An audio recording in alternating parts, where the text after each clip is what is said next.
My name is Kyle Olson, and this is my ITS 102, Section 3 Video Podcast project on E85, a renewable resource.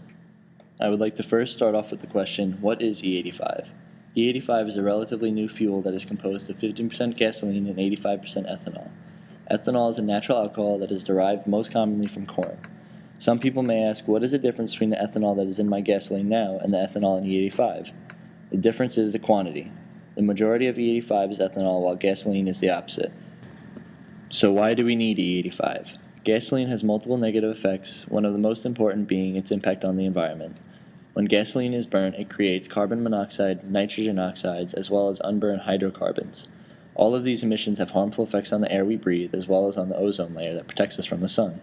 Another problem with gasoline is the fact that it is derived from oil, which is a non-renewable resource that we have limited access to in the United States. Because of our limited access, we must import oil from other countries, causing prices of gasoline to continuously rise higher and higher. One last disadvantage is the fact that gasoline has a lower octane rating than E85. The best octane gasoline you can get at most pumps is 93, while E85 is already 110 octane or higher in some cases. Now let's talk about the benefits E85 has to offer. When burnt, E85 releases close to zero emissions, making it much cleaner for the environment. Another benefit is the fact that it is renewable and uses very little gasoline, which decreases our need for importing expensive oil. But the biggest benefits are seen in the motor itself. Because of the fact that E85 has a higher octane rating, the engines run cooler, create less sludge, and they also have the ability to output more power. E85 has gained some of the biggest support in the performance industry because of this fact.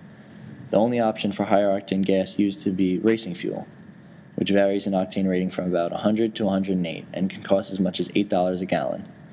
With the introduction of E85, these people now have an option of a 110 or higher octane E85, which has an average price of $3.30 a gallon in the United States.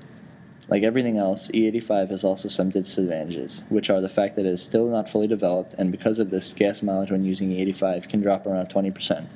Although this price drop may seem scary, you have to realize E85 costs much less than gasoline in most states. This savings price-wise can counteract the loss of gas mileage and make you spend about the same amount of money with much better performance. In this picture, you can see the average prices of E85 and gasoline in the United States, as well as the price spread between the two. This picture also color codes the states according to the price spread seen there.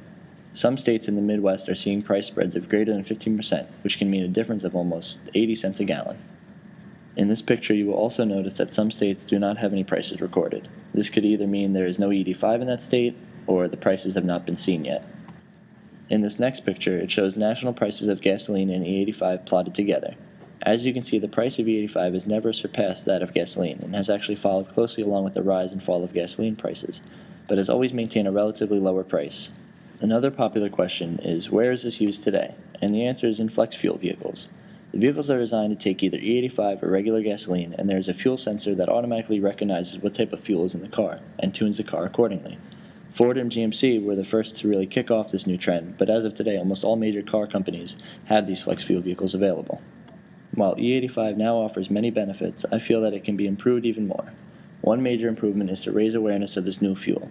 With more people aware of such a fuel, we can increase the availability, improve the refining process, and make this fuel an even more viable source.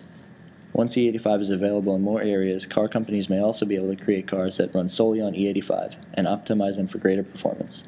Right now, flex fuel vehicles have to accommodate both types of fuel, and usually they lean towards gasoline, causing E85's performance to suffer. I feel that engines optimized for this fuel will be able to easily exceed the performance of gasoline engines, as well as almost stop pollution of the air from automobiles. As you can see, overall E85 has a lot of benefits to offer, but the biggest setback is the fact that it is still relatively new and people are not aware of it. If oil prices continue to rise and the state of our atmosphere continues to deteriorate, I feel the government and automotive industry will have no other choice but to switch over to E85. I hope you enjoyed my project, and thank you for watching. My name is